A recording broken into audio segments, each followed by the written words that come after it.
እስካሁን ላትነግረኝ ላትወስን አንዱን ምንድነው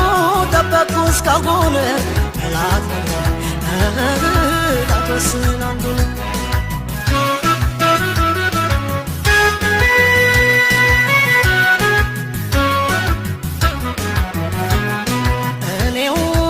ወጣ እንጂ ችየው ጉዳይ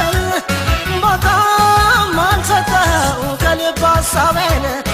ይቅርብኝ አልጓጓም ለማለኝ በሰማይ ሆኗል ያንተ ነገር ምንም የለም ባይ ከምናልባት ብቻ በተስፋ ተሞልቶ